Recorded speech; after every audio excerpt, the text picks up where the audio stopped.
Praise the lord dear friends. 1000 praises in తెలుగులో part 8. ఈరోజు మనము యోహాను సువార్తలో యేసయ్య చేసినటువంటి 7 గొప్ప అద్భుత కార్యాల గురించి మనం చూద్దాం. మొట్టమొదటి అద్భుత కార్యం మనం ఎక్కడ చూస్తామంటే యోహాను సువార్త 2వ అధ్యాయము 1 నుండి 11 వచనాలు మనం క్లియర్గా చూడగలుగుతాము.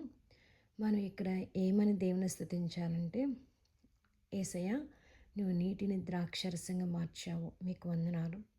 రెండో అద్భుత కార్యం మనం ఎక్కడ చూస్తామంటే యోహాను సువార్త 4వ అధ్యాయము 46 నుండి 54 వచ్చిన వరకు మనం చూస్తాము. ఇక్కడ యేసయ్య ప్రధాని యొక్క కుమారుని మరణం నుండి జీవంలోనికి యేసయ్య నడిపిస్తారు.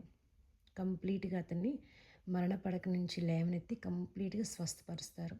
ఓకే, మూడవ అద్భుత కార్యం మనం ఏమని చూడగలుగుతాం అంటే యోహాను సువార్త 5వ అధ్యాయం 1 నుంచి 9 వచ్చిన వరకు మనం చూస్తే కనుక యేసయ్య 38 సంవత్సరాల పక్షవాయువుతో బాధపడుతున్నటువంటి వ్యక్తిని చూచి అతని దగ్గరకు వచ్చి నీవు లేచి నువ్వు నడవమని నోటి మాటతోటి దేవుడు అతన్ని సంపూర్ణంగా స్వస్థపరుస్తారు. అందుని బట్టి యేసయ్యకి నా నిండు వందనాలు.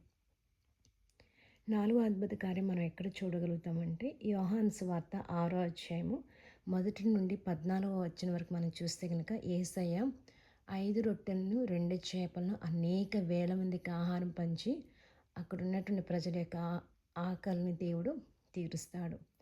అందుని బట్టి యేసయ్యకి ఘనత.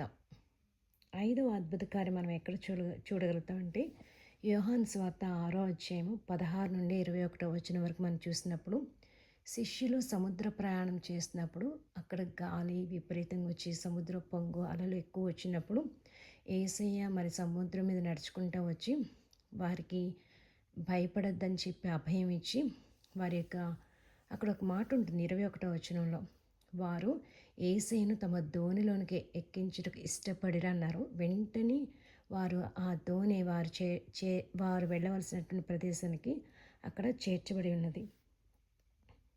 ఓకే, నెక్స్ట్ 6వ అద్భుత కార్యం మనం ఎక్కడ చూడగలుగుతాం అంటే యోహాను సువార్త 9వ అధ్యాయంలో దేవుడు పుట్టి గుడ్డి వాడిని కంప్లీట్గా స్వస్థపరిచి అతను కంప్లీట్గా చూడగలిగేటువంటి కన్నులకు దేవుడు స్వస్థపరుస్తారు.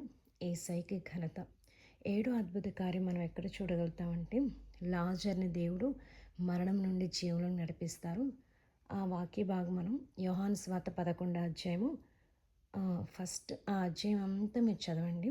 దేవుడు అతని మరణం నుండి జీవం నడిపిస్తారు. యేసయ్యకి సమస్త మహిమ ఘనత ప్రభావం కలుగును గాక. క్రీస్తునందు మీ ప్రియ సహోదరి జయశీల ఎర్రపోతు.